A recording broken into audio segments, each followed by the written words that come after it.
দুনিয়ার যত ব্যাককল, বেফতার, বলদ, গরু, ছাগল, হাঁস, মুরগি, বেলাজা, বেহায়া, বেশরম, এই যা আছে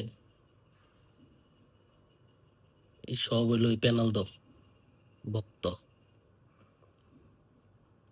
মানে গতকালকে যখন আর্জেন্টিনা ২৮ নাম্বার র্যাঙ্কিং এর আলজেরিয়ার সাথে ম্যাচ জিতলো, তখন আমি ব্রাজিলের নাম নিব না এখন, কারণ ব্রাজিলের নাম নিয়ে লাভ নেই। যারা ব্রাজিলের তারাই ঘুরা ফিরা পেনাল্দো ভক্ত, কারণ নেইমার নাই এখন। আমি সবার কথা আবার কইতাছি না। তো এই মুহূর্তে তো গতকালকে কারোর কিছু কোয়ার নাই, সব গর্তের ভিতরে ঢুকে গেছে গা।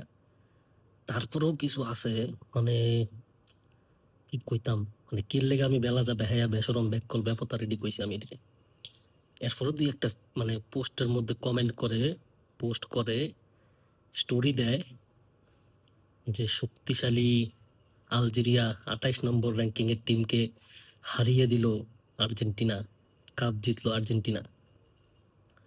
আবার আরেক ছোট ভাই আমার গতকালকের ভিডিওর ভিতরে কমেন্ট করছে যে এর লেগে ৪৮ দলের বিশ্বকাপ দীক্ষা মজা নাই, নারাখের ধান খেতের প্লেয়ার রয়া ওয়ার্ল্ড কাপ খেলে। তো এরপরে তো মনে করেন যে আমি এটির কিছু কই না, কর তো কত হলে উল্টাপাল্টা কিছু একটা কইলে, যদি রাত্রেবেলা পেনাল্টি যদি কোনো বেজাল করাইলায়, মানে অঘটন করতে যায়, তখন তো বিপদ। সকালে কয়াম কিতা চাকরি বাকরি করি, অফিসে অন লাগে, অনেক ঢিলেকে তর্ক করাম নাকি অফিস করাম। তো বাংলাদেশ টাইম 11টায় খেলা ছিল, পেনাল্টির খেলা রাত্র 11টা। তো আমার এনে চায়নাতে বাজে 1টা। তো ভাই সারাদিন অফিস টফিস করে মন চায় না, আর আমি জানি হাতে তো আমি কিছু আশা করিও না, এমনি এক্সট্রাঅর্ডিনারি কিছু আশা করলে আমি খেলাটা দেখতাম, যেমন ব্রাজিলের খেলা আমি ভেবে দেখছি। তো হাতের তো আমি কি আশা করবো আর, তা আমি তো ঘুমাই গেছি গা।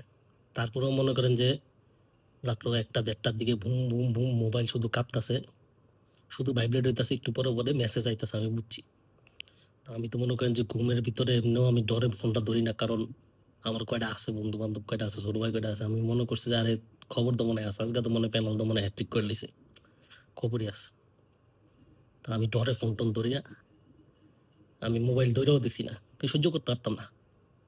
মেসির হ্যাট্রিকের পরে এখন যদি পেনাল যদি ডাবল হ্যাট্রিক করা হয়, শক্তিশালী Democratic Republic of Congo World Cup র্যাঙ্কিংয়ে ফিফা ওয়ার্ল্ডে আছে 46 নম্বরে, শক্তিশালী কঙ্গোর সাথে খেলতেছে, ডাবল হ্যাট্রিক করার তো চান্স আছে, কারণ শক্তিশালী আলজেরিয়ার সাথে তো আর্জেন্টিনা খেলছে 28 নম্বর র্যাঙ্কিংয়ে, 3টা দিছে মেসি। রোনালদো তো 46 নম্বরের, এটারে তো 6টা দিব এমনি। তো ডরে তো আমি ফোন টোন ধরিও না, আমি ঘুমের ভান করে তো পড়ে দিয়েছি, কোনো খিচ্চা ঘুমাইছি। সকাল ওইটা সেরা আমি কই যে না থাক, বাথরুমও গেছি, বইয়া দিছি, কোনো কিছু তো কাম কাজ নাই, কি করুম তখন মোবাইলটা দুইটা কুদুর স্কোর ফিটটা লাড়া দিছি, এক ড্র। মানে ভাই এটা কোনো কথা? মানে তোরা তোরা এখন কই? এই গতকালকে যে মেসি হ্যাট্রিক করার পরও তোরা যেটা কইলি শক্তিশালী আলজেরিয়া 28 নম্বর র্যাঙ্কিং এর দলকে হারিয়ে দিল আর্জেন্টিনা। এখন কি বল, মানে অনেক কতটা শক্তিশালী কঙ্গো ফিফা র্যাঙ্কিং 46 নম্বরের দলের সাথে ড্র করে বিশ্বকাপ জিতে নিল পেনাল্দো। মানে দুঃখে আমি তো ভিডিও বানাই না, ভিডিও তো এমনি বানাইতাম না। গতকালকে বানাইছি সুখে একটা, আজকে বানাইছি একটা দুঃখে। এই দুঃখ আমি কই রাখতাম কোন, জিততে জিততে সেটা ভিডিও ডাউন বানাইছি, কারণ পোস্ট দিলে তো বললাম আমি দেখতো না বেশি।